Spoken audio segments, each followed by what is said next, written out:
Jen Lee, I've channeled my inner poet to capture the contributions of the evening viewers, of course, as you both mentioned, for a great cause. So here I stand to make a plea for just a few seconds. Listen to me. One man is in custody on a capital murder charge in connection to the killing of a convenience store clerk. A 50-year-old clerk was found inside the Stripe on South Staples with a gunshot wound. Good afternoon. Thanks so much for joining us. We begin with breaking news from the campus of Delta State University in Cleveland, Mississippi, where a shooting has left one person dead.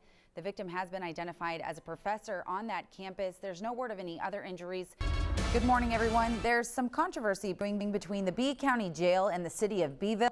The city missed its deadline to renew its contract with the jail. We got it. We successfully handed off the baton, otherwise known as the Spirit Stick, and we will tell you more about this. But for now, some other stories we're working on later today on Chris 6 News. We're following the latest after that incident in the Molina neighborhood.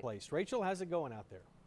Yeah, that's right, Mike. Well, this is one of the highest voter turnout polling places in Nueces County, and we're here today. And as you can see right behind me, they're kind of keeping track of how many people have come to vote. By 11:30, well, right about now, there's been 19. Not too many people. I checked inside.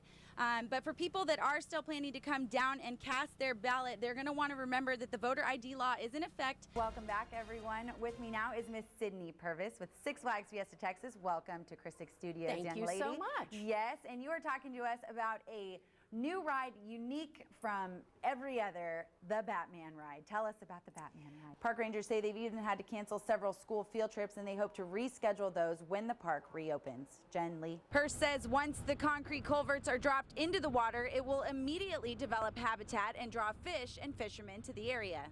Bot says on a normal day when the park is open for business, this picnic area is filled with people. There's even some picking their favorite spots out on the beach.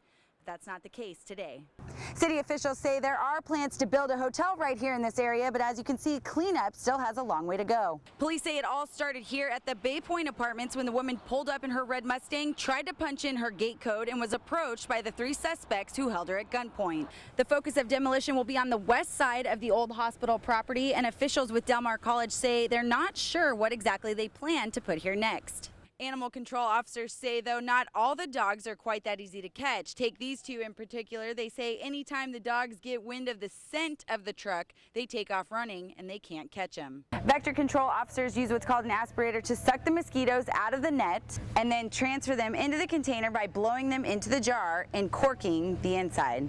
So we built into this home the ability to uses about 50% less water than a typical home in Corpus Christi. Water efficiency is the focus for the first cottage subdivision in the city, and Bart Brazelton with Brazelton Homes says the 150 cottages at South Lake off Slough Road are nearly ready to fill up with residents. We sold 5 yesterday. Okay. So and this total? is total so far in here is probably 30. So there's still some available. And what kind of are these single family homes? Single family homes starting from the 120s up to about the 160s. So with that kind of green, you can go green starting with your lawn, which consists of Bermuda grass that can withstand dry conditions, plus native plants that don't need a ton of watering, which is perfect for times like these when the city is under drought restrictions. These smart homes also have a drip irrigation ground system versus a sprinkler system. One of the nice things about the drip is that you can water any day you want to, not just on trash day. Plus, even the 0.36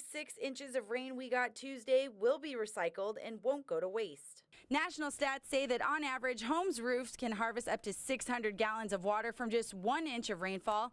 But where does that water go? Well, here are the smart homes. It goes right into this rain barrel that holds up to 40 gallons of water that can be recycled and used to water your grass. Going green doesn't stop at the door. Inside, potential buyers will find countless ways to save, including a recycling center, natural gas stove, and, keeping to the conservation theme, low-flow toilets, tubs, and sinks. Rachel Cole, KRIS 6 News. Daddy. And Mama. Meet Emily. Her parents are just 2 of the thousands of residents across the coastal bend who will benefit from the 4,000 square foot addition that is being built by Mueller Inc. Every year, the company based out of Bollinger, Texas, selects one nonprofit agency and helps them expand their facilities to help their cause. There was over 200 different nonprofit organizations that had applied for the 2013 building. Harvey Manning, the project leader, says in June the center was given the 2013 Helping Hands Award. We started from absolutely nothing but a hope and a dream to where we installed the slab September the 6th. Which led us to today, where nearly 40 volunteers from Mueller were up at the crack of dawn to start piecing together the structure. Despite Sunday's rainfall, crews were able to start the building project on time. It will take them 72 hours to complete this whole project to help accommodate the 88,000 people that are hearing impaired across 23 counties. Once it's completed, then it'll be used for office space, meeting, and maybe some classroom opportunities. This is the 5th year Mueller Inc. has done this. It's their way of giving back to nonprofits all across the Lone Star State. Plus, Mirnaloy Manning, Emily's grandma who works at the center, says this will strengthen communication. For the hard of hearing, because there's so many more of them out there who don't really know what to do. And although the addition is for those who are hard of hearing, the heartwarming project will surely speak volumes to everyone.